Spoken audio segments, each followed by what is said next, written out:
know, getting your kids or your spouse to listen to you or follow your advice, it doesn't happen magically. It doesn't happen easily. My next guest says if you want to influence others, you have to earn access to their hearts. I like that. Dr. Matt Townsend joining me with a little more mischievous twinkle than most weeks. You're making me nervous. I don't know why. You're kind of like... I got a big night tonight. Oh, you do? I'm going to a basketball game. All right, well, we all know those people who immediately command influence, right? And people listen to them when they talk. Is there a secret to bottling that up? Well, you can be really big and intense and scary. Well, there's that with a big bushy beard. Right, big bushy, like Santa.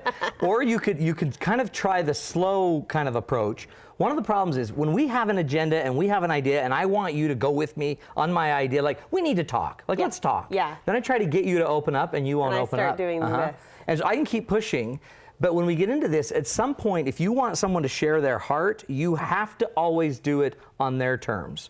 And there are certain truths I teach that once you understand the truth, it'll give you access to the heart, but you can't do it counter to the principle. It's got to come from the real It's got to come from the real source. Well, speaking of understanding, you say understanding people, those you want to influence is really the first step. We trust people that get us. We trust people that understand us. We are willing to open up for somebody that we can sense understands who we are, what we're going through, what we're feeling. If you've had a situation with one of your children and you did not like who they were hanging out with, the reason may be that they're hanging out with that person is because that person seems to understand them. And you may not. If you want access to that child's heart, you must show them you understand them from their frame of reference, not from yours. You can't ever throw out the line, I mean, I know what you're going through. Right. You can't say it. You have to get into them and understand and listen. You can't fake understanding. Nope, cannot be faked. You can try, and people try all the time by saying, I understand you. The minute you say, I understand you, you've already blown the deal. The best way to show understanding is to listen. Start paying more attention. Notice what they're doing. Notice what they like. Show them over time that you can hear what they're saying. So if that understanding is the knock on the door, you say that door isn't going to open until you earn access. How do we do that? You gotta earn access. It has to be given to you. It can't be coerced. It can't be manipulated. It can't be forced. It can't be something that, for example, you think you deserve because I'm your mother. You think you deserve because I done borned you. I done brought you to this earth, and by golly, you are going to open up to me. So instead, if you have to earn it, you have to basically create a sense in their head that they're safe, that there's an ability in you to actually handle what they're about to say, that you can do it without a judgment, that you care enough, and we'll get into some more ideas, but in the end, there's something going on inside of them, and if they're not willing to open it up, it might be because they sense you haven't earned it, you haven't paid enough time, enough attention, you won't get it, or they're just not safe to let you see it. We've sort of framed this topic under the idea of two relationships, with your spouse and with your kids. Are the ways we earn this access with both of those individuals similar? No, possibly, and it might be different words we might use, different levels of closeness, different needs needing to be met, but the same principles apply. You want access, it has to be earned, it can't be coerced. Well, another rule I love is that all conversations or all trying to influence another, every conversation is an identity kind of conversation. If I want to influence you and talk to you, I have to know that my conversation is going to impact something deeper in you called your identity. Every human being has an identity of who they think they are.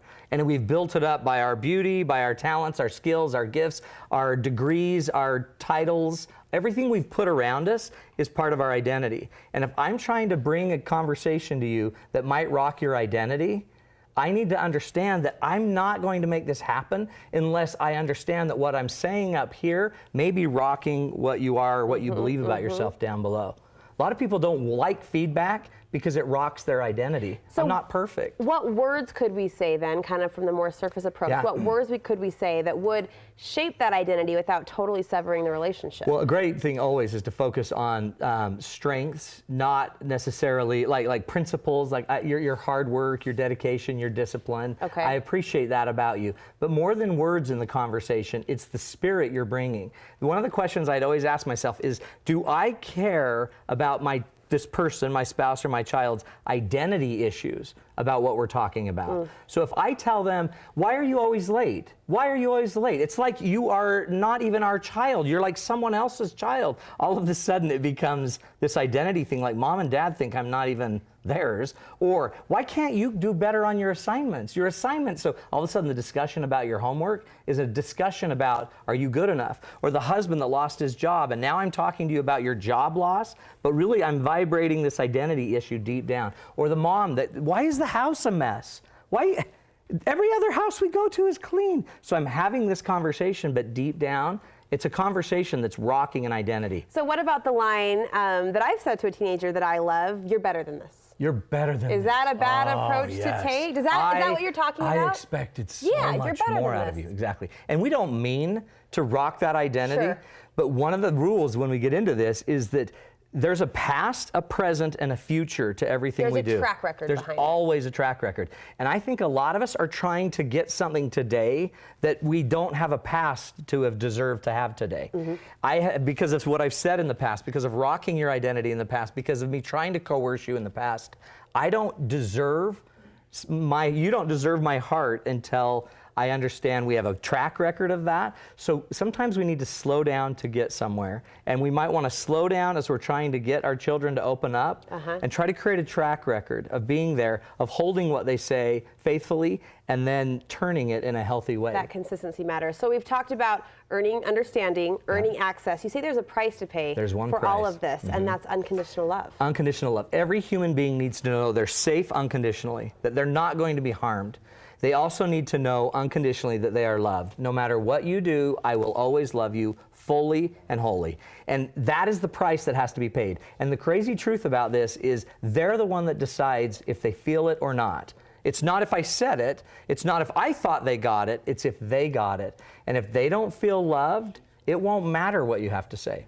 It will not matter because they will not let you in. If they feel loved, you can go in and say the dumbest thing in the world, and they'll forgive you. So it circles back to that sincerity. It always goes right back, yeah. Good stuff, Matt. Cool Thank stuff. you so much. Thank you. Hey, a lot of people looking for gift ideas maybe for their married kids or for sisters, brothers-in-laws. You've got a Valentine's event coming up. Yeah, we have a Valentine's event in February, but you can go now and get a huge discount right now. You can buy it for your spouse, say, let's go save our marriage, or just improve it. And if you just go to datenightswithmatt.com, enter in Studio 5, I believe it is, the password, and we'll give you a huge discount. Plus, if you go to matttownsend.com and just enter in passcode Studio 5, discounts on books, audios, everything I've got. Christmas gifts It's at here. aplenty. Thank you so much. Thanks, Brooke.